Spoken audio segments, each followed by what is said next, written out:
Welcome to 5 and 5 from the One Stop Co-op Shop, where we discuss 5 key elements of a game in about 5 minutes. I'm Michael Kelly, and today I'm looking at Cartographers, a role-player tale. No disclaimer needed for this one. It was sent to me as a gift by one of our Slack members.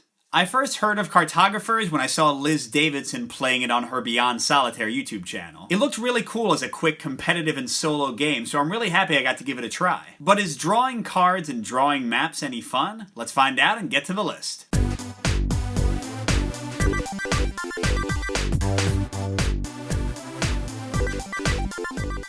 We're going to start with a mix at number 5, and those are the ambush cards and how you use them in solo play. In each season of a game of Cartographers, you shuffle one ambush card into the exploration deck. When you draw it in competitive play, each player passes their map to another player, and that player gets to basically mess with them by putting these monsters on their board. But in solo play, the card dictates a corner to start in, and you place the monsters in the first available spaces. On the positive side, I like how this changes up your strategy and forces you to kind of think on your toes. Maybe you were focusing on one corner of your map, but suddenly having these monsters on the other side will make you reevaluate your choices, as they can cause you negative points. But on the negative side, specifically for solo play, whether or not monster cards come out and when they come out can have a pretty big effect on your score potentially. So if you're really chasing the highest score and trying to do your best, the randomness of them suddenly hitting you, maybe right near the end of a season when you can't address them, can feel frustrating. But we have a full-on pro with number 4, and that's the coin mechanic that can come from some of the exploration cards and also the mountains.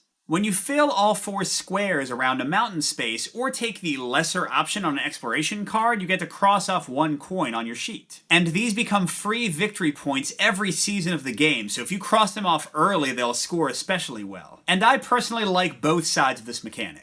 Having the mountains on the board and the potential to score with them changes up how you think about the scoring cards and where you want to place your spaces when you try to surround them. And I love the little choice of whether or not to take the coin on the exploration cards, because usually you want to put more stuff down and score more from that, but that little inclination to take the fewer squares and get that coin bonus can really be great. We have another pro for number 3, and those are the seasons that basically make up the rounds of the game. Each of the 4 seasons will define 2 scoring cards that are active during that season, and they also have a time value that, together with the exploration cards, determines when the season ends. I really like how the scoring card limitations give you both a short and long-term focus. You know at a glance which terrain types and scoring cards are important now, but you also have to think ahead and try to set yourself up for big points in the later seasons. Add on the tension of that timer, flipping each exploration card, and desperately praying that the village card you need comes out before the season ends, and it can be a lot of fun.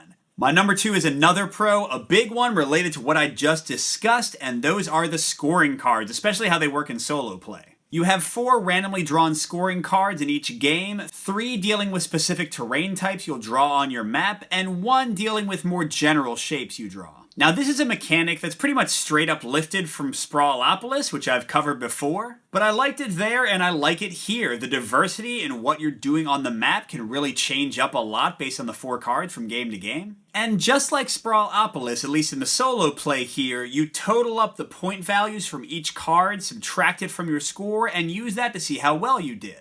Finally, we're going to end with a mix, mostly leaning pro, and that's the exploration cards and the actual drawing of your map, the core piece of the game.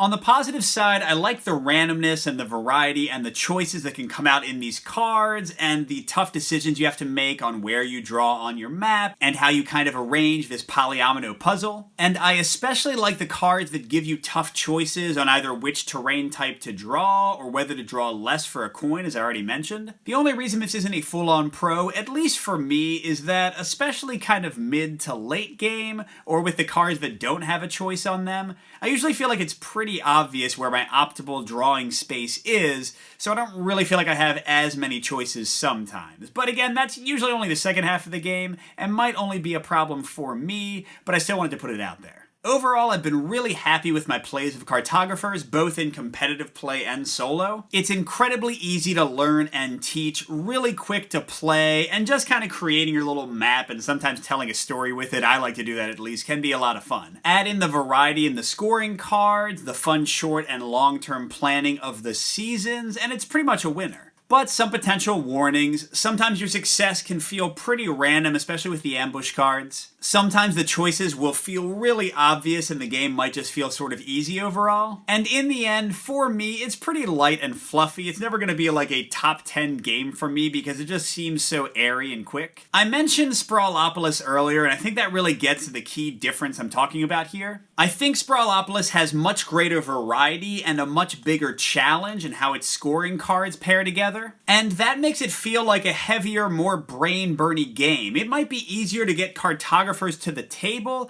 but Sprawlopolis feels like it means more, and my accomplishments have more weight to them. But that being said, I still think Cartographers is fun, affordable, and quick, so I definitely recommend checking it out. Good gaming, and I'll see you at the next stop.